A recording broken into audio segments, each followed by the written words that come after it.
Yes.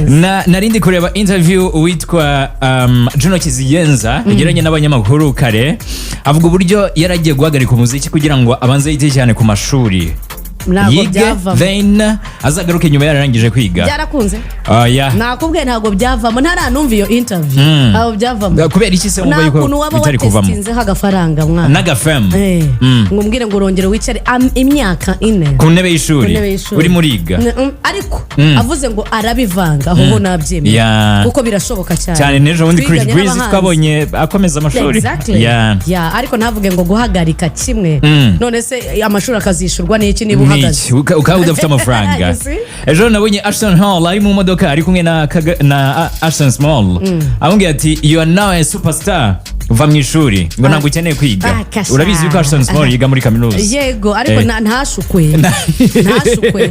ibintu bya fame ni by'akanya gato by'umwihariko muri Afrika. Amafaranga ushobora kuyabona uyu munsi ejo akabura. It's all about ibintu kubifatirana ahubwo neza kandi byose ukabijyana icyarimwe. Fame rwose abanyarwanda turaguharara mana tumeze nk'aba urabizi n'indirimbo ko tuziharara ariko banza turi babi na restaurants turaziharara kandi ntabwo bitwara amezi atatu yonyine bikaba birashosha birarangiye. Ariko twebwe nizere ko atari uko tumeze hanze nge nawe. Oya njyewe ntago mparara na nubwo bamparara.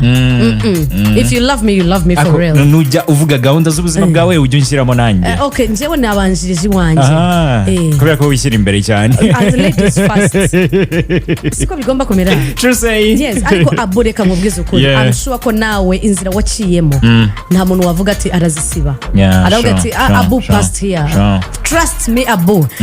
Urabona sinicaranye nawe nonaha ejo ushobora kugusanga kuri BBC ariko yaba boss wawe yaba ngiye uri hano nazajya avuga ati buriya nakoranye n'umuntu w'umuhanga. Urumva rero ndacyagufite mu mutwe wanjye. Yeah so in life ntuzajya uvuga ngo urahubuka ujya muri ibi n'ibi no leave a trace ahantu kabisa uciye hose ku buryo umuntu ushaka kumenya ese zose inzira yaciyemo n'iyingiyi garagara gutya cyane rwose. Umuraperi witwa Lil Baby akomeye cyane muri USA ngo yagiye gushyira hanze brand new album. By the way tugeze muri season y'ama album zatangiye kabisa muri iki gihe cya summer. So yavuze yuko anytime soon iyo album turi buza kuyumva kandi zabiriho aba star bakomeye cyane hano kwisi nk'aba DJ Khaled n'abandi ataratangaza. Umuraperi ukomeye cyane muri Leta Zunze za Amerika uyu nguyu nawundi akaba yitwa Designer. Uramwibuka? Warinde panda mu myaka 10 ishize yari kuri hit bya Atari. Now yataba muri yombi. Impamvu yataba muri yombi Designer no kubera ko ejo bundi yakoreye ibikorwa by'urugomo rukomeye cyane umugore we. Bapfaga iki? No umugore we cyangwa she's just because they wrote ngo she's just an acquaintance. Umva bavuga yuko babanaga mu nzu. Ubwo nyine ni wife. Nufata umwana w'abandi mukabana ukwezi kumwe amezi 2. Ariko mu Rwanda bemera amezi 6. Na 6 nibwo yitaba official umugore wawe. So mu gihe ari 2 nta kibazo. Abatari umugore n'umugenzura yitiraga. So yaramuhote mu buryo bukomeye cyane bapfa ikintu kimwe ngo ibintu byo kwimura TV n'ibindi. He actually told yarayishwanyaguze ku rukuta ayivanaho aranja agenda amwirukansa afite inyondo. I'm like wait all this violence why? Ngo na telefone ye yarayimennye. Why? Ntabwo ari first time ariko abikoze ibintu nk'ibyo. Baba banywe ibiki?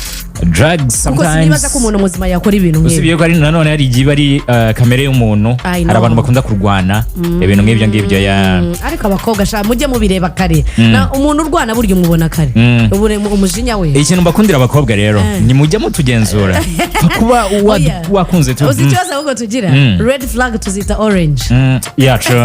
True wituvuga uti akanga kabuwa zagahindura cyangwa uzagahindura. You can never change an adult. True say. Umuntu ushaka guhinduka niwe wihindura. You can never change somebody. Abakobwa beza b'Ikigali nizere ko muri kumva inama za Zox the Diva. Ndahari rwose kubabwiza uko. Wose ujye ubanza kumwigaho cyangwa nawe upfa kugenda guca gusa. Njyewe niga ku muntu. Shawuri umukobwa no yo. Ariko njyewe ikintu ngiyemo menya ngo ngiyemo naranje kukireba. Red flag ni red flag ahubwo ni njyewe uba ufite jik ngamenya ngo ndayeze cyangwa. Ikindi ubwo ingaruka zose zava muri iyo kintu ugomba kuzazakira tu. Urengera nkawe kuko mwagiye mubireba cyane rwose. What's popping kuri Zendaya? Zendaya, my favorite actress and singer by the way. Yeah, true. Ese wari ubizi ko yaririmbaga? I know. Aha. Zendaya rero amaze iminsi avuga ari kuri tour ya premiere ya movies, one movie after the other. Ya premiering June. Premiering Spider-Man. Muri uyu mwaka 2026. Imagine. None ubu ngubu bari muri Odyssey. Urumva? So aravuze ati you know what, at this time around I need to rest. Mind you, muri uyu mwaka nanone ni nabwo yakoze ubukwe we na Tom Holland. Can remember bari muri izo filime bombi. Yeah, because remember ngi Odyssey script yabanje guhabwa umugabo we Tom, right? Aramubwira ati nsomeraho. Undi asomye aravuga ngo oh okay, agiye agaruka ati soma none iyo script wiyisekana kundi avuga ngo wait a minute, asanga nawe ari muri your script. Wow. Yeah, it was actually a surprise. So she's now, after all this premiering and whatever, afata akaruhuko. Nabonye abafana benshi bari kuvuga bati no turacyagukeneye baramukeneye nk'abafana, right? Ariko ntago bazi imvune ziba zibirimo. Ukoze ubukwe, usohoye filime eshatu zose mu mwaka, mw'abantu mwe murumva icyo kintu. She even have a honeymoon. Urumva, so she needs her time with her man. Ishiza nuko afite n'amafaranga yo ku enjoying we n'umugabo we. Exactly. Yeah, this is Capito.